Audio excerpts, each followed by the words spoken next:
एक बार की बात है, उड़ीसा में पूज्य श्री मलुक वाले महाराज जी एक बार सुना रहे थे, उनसे सुनी थी कि उड़ीसा में जगन्नाथपुरी में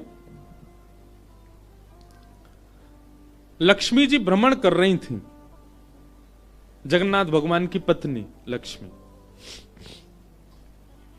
और पूरी क्षेत्र में भ्रमण करते करते उन्होंने देखा कि मैं किस पर कृपा करूं। तो सबसे पहले लक्ष्मी जी गई अर्चकों के पास, जो जगन्नाथ जी को उठाते, सुलाते, खिलाते, नहलाते, भोजन प्रसाद कराते। बोले ये अर्चक हैं, पहले अर्चकों को देखें, इनके यहां किसी परिवार में अगर हमको कृपा करनी हो तो लक्ष्मी जी सब अर्चकों के घर में गई। देखा महाराज सूर्य उदय हो गया, ये तो अभी सो ही रहे हैं, ना आचार विचार शुद्ध, ना खान पान की शुद्धि। एक बात तो है बंधुओं, अत्यंत सामीप्य में दोष तो होता है। जब किसी वस्तु का बहुत सामीप्य मिल जाता है ना कभी उसकी वैल्यू समझ में नहीं आती हमको। ये हम अपने ऊपर भी कह रहे हैं, हम भी लाल जी के बहुत समीप रहते हैं ना, तो कभी कभी ऐसा होता है कि कहीं पर अव्यवस्था होती है, कहीं कथा में गए वहां थोड़ी सी अव्यवस्था है, लाल जी के अनुकूल नहीं है। जैसे कि लाल जी को देसी गैया का दूध ही आता है, जर्सी का नहीं आएगा, बाजार का नहीं आएगा। पर कई जगह ऐसे लोग हैं कथा कराने वाले, वो नहीं करते व्यवस्था, या व्यवस्था वहां कई बार होती भी नहीं। तो फिर लाल जी को हम कहते हैं, लाल जी अब यहां तो कछु दना जो है काय, आप बिना दूध के ही रहो। जबकि होना क्या चाहिए, चाहे जो हो जाए, चाहे 20 किलोमीटर दूर से आए, लाल जी के लिए दूध आना चाहिए, बिना दूध के नहीं रहते वो।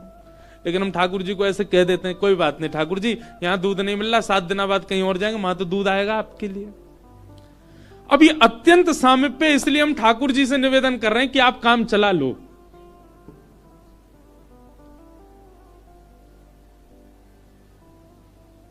महाराज जब नया नया ब्याह होता है ना घर की लाली का, तो दामाद जी पहली बार जब घर आते हो, दामाद जी कोई डिमांड कर दें कि ये मिठाई खानी है, तो सारे जितने घर के साले होते हैं, घर के बड़े, वो 50 किलोमीटर भागते हैं, जीजा जी के लिए लेके आना है, उन्होंने मांगा है। और वही दामाद जी 10 साल बाद आके कुछ कहे, बोले अब जीजू रहने दो, क्या करोगे खाके।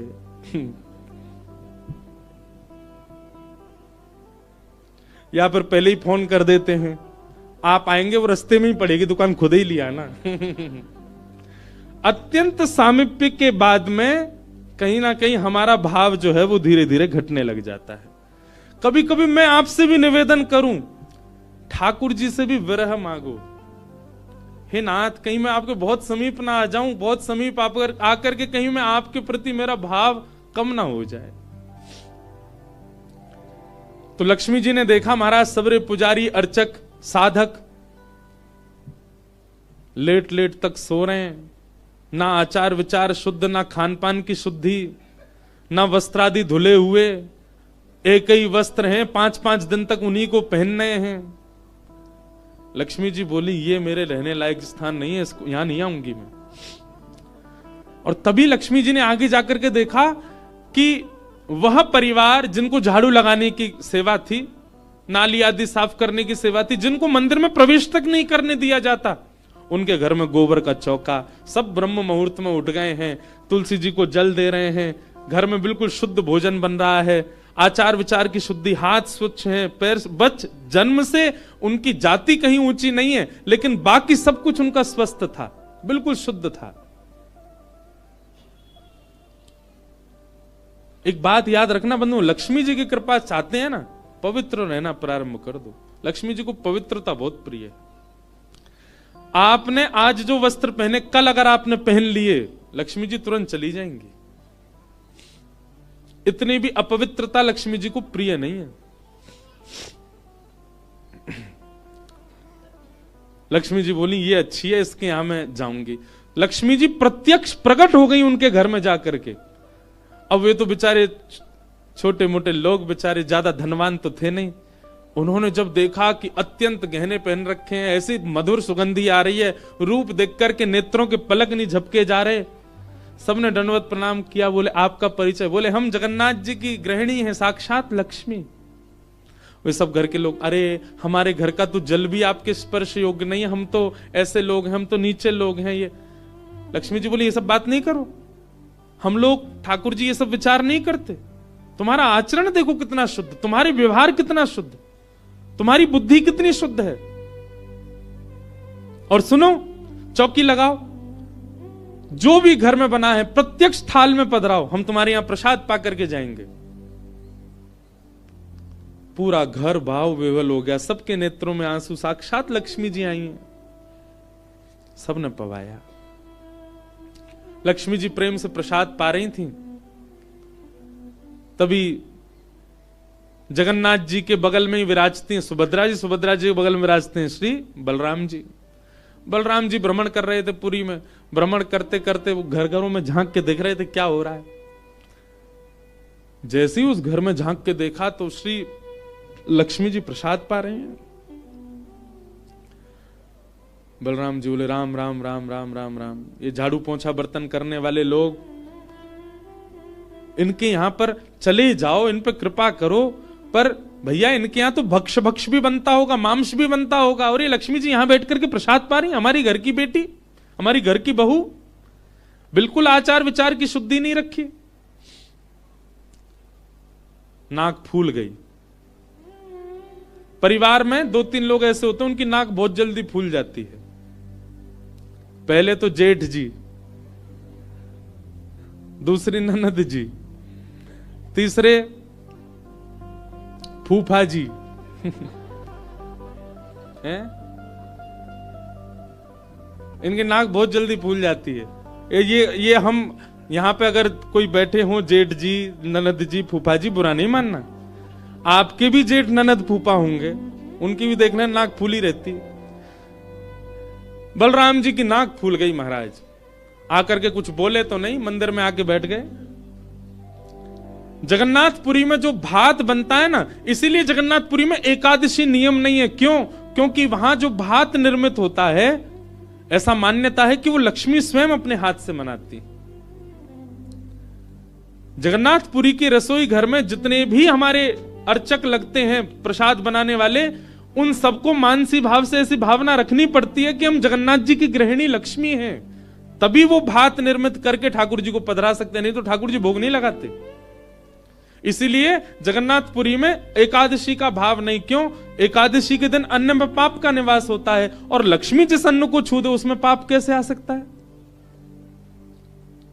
इसलिए एकादशी के दिन तो स्कंद पुराण में कहते हैं आकंठ पाना चाहिए, मतलब जितना रोज पाते हो उससे दुगना पाना चाहिए एकादशी वाले दिन जगन्नाथपुरी में, क्योंकि लक्ष्मी जी ने बनाया है। तो लक्ष्मी जी प्रसाद बनाती हैं। जैसे ही भोग रखा गया जगन्नाथ जी के आगे, बलभद्र सुभद्रा जी तुरंत हाथ पांव धो के बैठ गए। बलराम जी अपने सिंहासन से ही नहीं उठे, नाक फुला के बैठे हैं। जगन्नाथ जी बोले, भैया आ जाओ, भोग आए गए, हमें नहीं पाना, तुम लोग पाओ। तो क्यों, क्या हो गया? अब क्या बोले, अब तो सब आचार विचार सब खत्म हो चुका है। परमात्मा होते हुए भी हमारे यहां आचार विचार नहीं चल रहा है, तो फिर इंसान क्या आचार विचार का पालन करेगा? जगन्नाथ जी बोले, भाई कोई बात पे बुरा मान गए जे, तो इनसे बात करें। जगन्नाथ जी गए, भैया कहा भयो, आप इतने उदास क्यों, इतने नाराज क्यों? सब बात बताई बलराम जी ने। बोले, लक्ष्मी जी आज सुबह सुबह एक ऐसे के घर में गई और वहां जाके प्रसाद पा रही थी, बिल्कुल विचार नहीं किया, कहां शुद्धता कहां अपवित्रता। हम तो इनके हाथ का बना भोजन नहीं करेंगे। अब जगन्नाथ जी बड़ी दुविधा में पड़ गए। यदि पाऊं तो भैया नाराज बैठे, भैया कहेंगे मैं नाराज हूं, इससे को कोई फर्क नहीं पड़ा है, फिर भी पा रहा है। और नहीं पाऊं तो लक्ष्मी जी टेढ़ी टेढ़ी देख रही हैं कि मैंने बनाया, ये पा क्यों नहीं रहे। जगन्नाथ जी बोले, लक्ष्मी जी को तो मना लिया जाएगा बाद में, पर ये नहीं माने ना, ये तो शेषनाग हैं, इनको ज्यादा ही क्रोध आ गया तो जोर से सिर हिला देंगे, प्रलय और हो जाएगा। जगन्नाथ जी ने लक्ष्मी जी से कहा, देखो भैया नहीं पा रहे तो हम भी नहीं पाएंगे। लक्ष्मी जी बोले, कोई बात नहीं, एक दिन नहीं पाया, दूसरे दिन फिर लक्ष्मी जी ने बनाया, फिर नहीं पाया। तीसरे दिन फिर लक्ष्मी जी ने प्रसाद पधराया, फिर नहीं पाया। तो लक्ष्मी जी बोली, भाई कोई बात है तो हमसे बोलो सीधे, ये प्रसाद रोज छोड़ देना, ये कैसा तरीका है आपका नाराज होने का।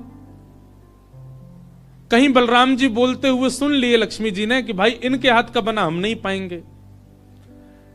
लक्ष्मी जी ने जाकर के जगन्नाथ जी से कहा, देखो संपूर्ण जगन्नाथपुरी में प्रसाद बनाने की सेवा हमारी, और आपके भैया कह रहे हैं कि हमारे हाथ का बना पाएंगे नहीं। जब हमारी सेवा लेनी नहीं तो फिर हम यहां क्यों रहें, इसलिए आप हमको आज्ञा दें। अब हम जहां हमारा सुख है हम वहां चले जाते हैं, हम चले जाते हैं श्री क्षेत्र से। जगन्नाथ प्रभु कुछ, अच्छा जगन्नाथ जी को भी लीला करनी है इसलिए वो कुछ नहीं बोले। अब कुछ नहीं बोले तो लक्ष्मी जी समझ गई, बोले मौन मतलब हां ही होता है। लक्ष्मी जी बोले ठीक है, आप लोग शयन करो। रात्रि का समय, बलभद्र सुभद्रा जगन्नाथ जी के कपाट बंद हो गए। लक्ष्मी जी बोली अब हम जा रही हैं, और मंदिर से श्री लक्ष्मी जी चली गई। प्रातः काल ब्रह्म मुहूर्त का समय हुआ। महाराज जगन्नाथ जी बलराम जी जैसे ही उठे तो क्या पाया, नीचे फर्श पे पड़े थे। कहां सोने के सिंहासन पर सोते थे, सोने के बिस्तर पर सोते थे, बढ़िया लत्ता पहन के रहते थे, गले में स्वर्ण की मालाएं, हाथ में स्वर्ण के कड़ूला, पाम में स्वर्ण के कड़ूला आदि सब पहन के सोते थे। लेकिन लक्ष्मी चली गई तो सब चला गया। सवेरे उठे तो फर्श पे पड़े थे। बलराम जी बोले लाला जी कहा है वो, हमारे सिंहासन वगैरह कहां चले गए।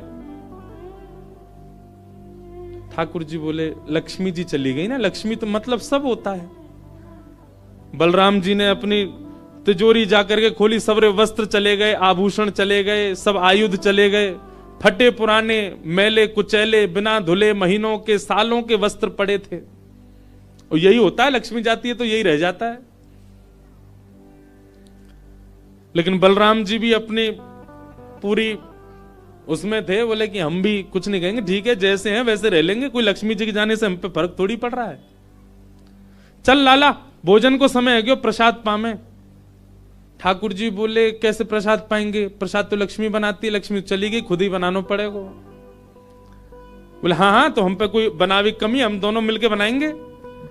कृष्ण बलराम दोनों गए रसोई घर में, जाकर के देखा तो महाराज वहां से अन्न दाल चावल सब चले गए, क्यों सब लक्ष्मी से ही आते हैं। कहां तक कहें चूल्हा जलाने की लकड़ी भी नहीं बची, वो भी लक्ष्मी से ही आती है। लक्ष्मी गई और सारी श्री लेकर के चली गई अपने साथ। एक दिन दो दिन, अब तो दर्शनार्थी आने बंद हो गए, क्यों मंदिर की श्री भी चली गई।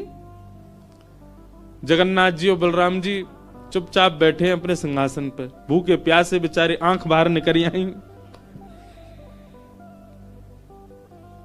बलराम जी बोले लाला, बोले हाँ 2 दिन है गए लाला, भोजन ना एक कियो, और 2 दिन पहले गुस्सा में ना कियो, 4 दिन है गए, और कछु है भी ना, कहा करें। देखो इस बात को कोई ऐसे मत ले लेना, लोग सोचने वाले यूं भी लेते हैं, बताओ महाराज जी कुछ भी बोल रहे हैं, वो साक्षात ब्रह्म है, लक्ष्मी जाने से उन पर कोई प्रभाव पड़ेगा? लक्ष्मी जाने से कोई प्रभाव नहीं पड़ता ठाकुर जी पर ठाकुर जी बलराम जी को बताना चाह रहे हैं कि भाई किसी को हे दृष्टि से मत देखो, उसी के लिए पूरी लीला हो रही है। ठाकुर जी बोले दाऊ दादा एक काम है सके, बोले कहा, बोले समुद्र के किनारे स्वर्ग आश्रम है जहां पर लोगों की अंत्येष्टि होती है। बोले हाँ, मैंने एक बार देखा था वहां पे लोग कटोरा लिए बैठे रहते हैं और उनको कुछ ना कुछ मिल ही जाता है, आपकी आज्ञा हो तो वहीं चलें, कछु तो मिल जाएगा। लाला पूरी दुनिया कहा कहेगी बताओ कृष्ण बलराम कहा कर रहे हैं ये। बोले ऐसे थोड़ी जाएंगे, रूप बदल के चलेंगे, कछु तो मिलेगा, पेट तो नहीं भरेगा हमारा। लक्ष्मी जी तो आएंगी नहीं, नाराज होके चली गई। बलराम जी बोले हाँ हाँ जान दे, ये बहू के बड़े नखरे हैं, चली गई तो कहा हम का भूखे रहेंगे, चल लाला मेहनत करके उद्यम करके भिक्षा मांग के पालेंगे। और श्री कृष्ण बलराम दोनों छोटे से बालक का रूप धारण करके गए और स्वर्ग आश्रम के बाहर कटोरा लेके बैठ गए, कोई कुछ तो दे जाएगा।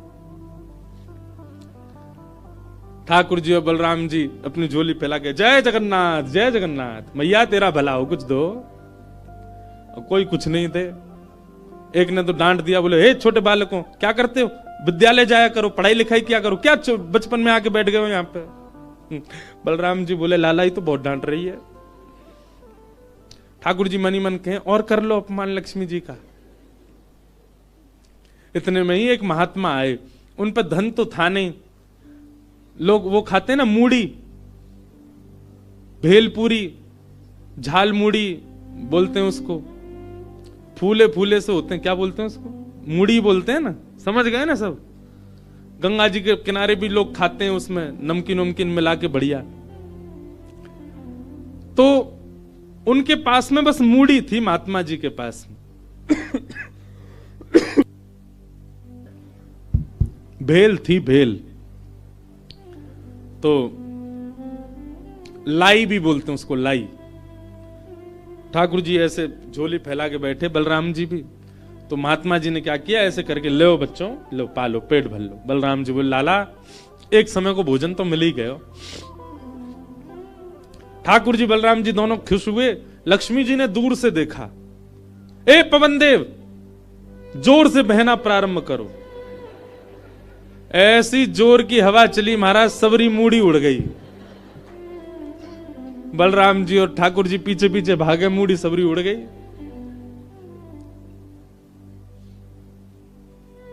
बलराम जी बोले लाला ये क्या हो गया?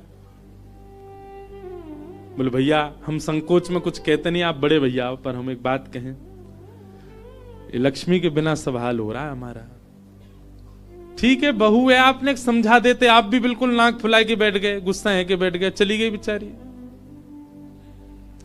यदि वे प्रसन्न हो जाए तो फिर सब ठीक है जाएगा।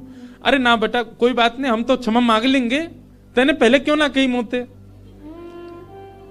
ठाकुर जी बोले अब कोई बात नहीं, अब चलते हैं, ढूंढे उनको कहां है। पूरे पुरी में ढूंढा, कहां है लक्ष्मी जी। लक्ष्मी जी उसी कन्या के घर में थी, उसी घर में थी जहां देख करके बलराम जी को हीन भावना आ गई थी। बलराम जी लेके गए, लाला यही घर में बैठी जब मैंने देखी काई। वहां जाकर के देखा तो महाराज उस घर में बिल्कुल जैसे मंदिर की रौनक होती है, ऐसी रौनक उस घर की हो रही थी।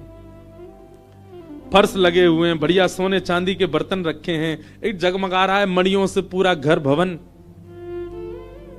और बाहर बैठ करके उस महिला के जिसके ऊपर कृपा की थी लक्ष्मी, उसके बालक भर भर के सामग्री दे रहे हैं लोगों को, भोजन की सामग्री, वस्त्र ले जाओ, ये ले जाओ, कोई गरीब कन्या के लिए धन ले जाओ, राशि ले जाओ, सोने की मोहर ले जाओ। लक्ष्मी जी बैठी है घर में। ठाकुर जी बोले अब लक्ष्मी जी तो नाराज हैं, भैया एक काम करें, हम भी लाइन में लग जाएं, कछु मांग लें, लेके चल दें। जैसे ही ठाकुर जी और बलराम जी लगे कतार में, भीतर से लक्ष्मी जी को देख के दया आ गई। मेरे प्राणनाथ, ये चाहे तो सर्वसमर्थ हैं, परंतु बलराम जी को बताने के लिए पूरी लीला कर रहे हैं। लक्ष्मी जी तुरंत बाहर आई और दोनों को इशारा किया, आप लोग इधर आओ। बलराम जी बोले देख बहू तू नाराज मत हो, हम ते गलती है गई, और वैसे गलती तेरी भी कम नहीं, तो को नहीं जानो चाहिए ऐसी जगह। लक्ष्मी जी बोली दाऊ दादा, ठाकुर जी के लिए सब अलाव है, हमारे लिए इतने बंधन। वे किसी भी भक्त पर कृपा करने जा सकते हैं, वहां पर जात पात नहीं देखी जाती, वहां पर यह नहीं देखा जाता कि भजने वाला कौन है, ब्राह्मण है, क्षत्रिय, वैश्य कौन है, सब पर वो अनुग्रह कर सकते हैं। तो फिर हमारे ऊपर इतनी रोक टोक क्यों? और किसी के जन्मगत व्यवहार से उसका पूरा जीवन नहीं आंकना चाहिए, उसके स्वभाव व्यवहार से देखना चाहिए कि वो है कैसा। कहां आप कहते हैं कि ब्राह्मण सर्वश्रेष्ठ, और वो देर देर तक सो के उठ रहे हैं, उनके यहां शुद्धि नहीं, वस्त्र 4-4 दिन तक पहन रहे हैं, एक महीना एक ही धोती में निकाल रहे हैं। आप कह रहे हैं कि वो श्रेष्ठ, और ये लोग जो इतनी पवित्रता का ध्यान रखते हैं, इन पर कृपा ना हो। हमारे अनुसार तो जो अपने कर्म से शुद्ध है वो शुद्ध है। बलराम जी और ठाकुर जी दोनों मान गए, जैसी आपकी इच्छा। बोले नहीं, आज के बाद हम आपसे एक नियम चाहते हैं। क्या? बोले श्री जगन्नाथपुरी में नियम कर दीजिए। बोले क्या? जिस महाप्रसाद को ब्राह्मण पाएगा उसी महाप्रसाद को शूद्र भी पाएगा, दोनों को समान फल मिलेगा।